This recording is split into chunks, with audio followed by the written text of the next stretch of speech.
and that we had to wrestle with what it was that we were. You know, even though we're our own creatures in some sense, we also have to wrestle with our intrinsic nature.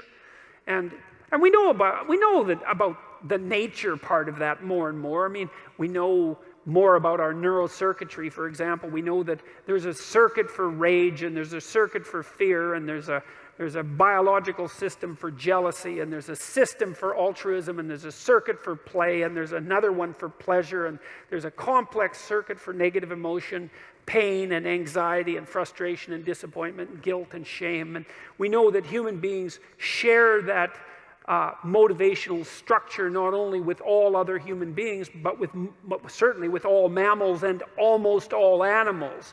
And so that biological component of us is unbelievably deep, right? It's tens of millions, hundreds of millions, and even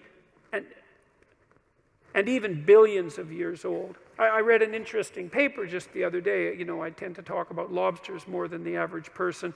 And one of the points I made in 12 Rules for Life was that our neurochemistry, at least some of it, is so similar. It's been conserved so completely throughout the immense duration of evolution, hundreds of millions of years, that lobsters, like human beings, appear to become the lobster equivalent of depressed if they suffer a hierarchy defeat, and that if you give them chemicals that are roughly analogous to human antidepressants, it perks them right back up.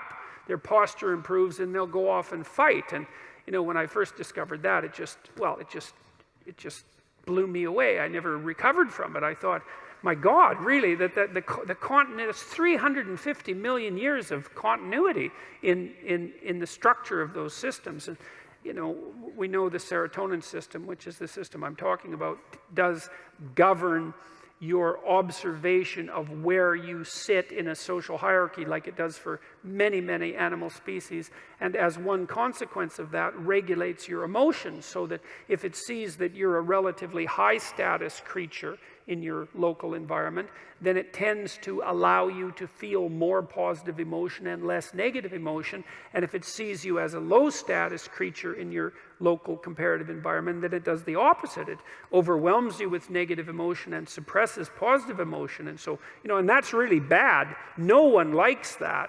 It's fundamentally, there's really nothing worse that can happen to you than that, to have those emotions adjusted in that manner, so that the incentive reward and the motivation and the positive emotion vanishes from your life.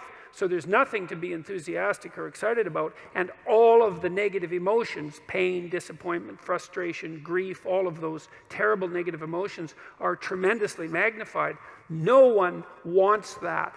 It's the last thing you want. Perhaps it's the last thing you want. And you know, that's partly why people are very let's call it, what would you say? They're willing to fight for their position in their status hierarchy, and even for the existence of the hierarchies themselves. So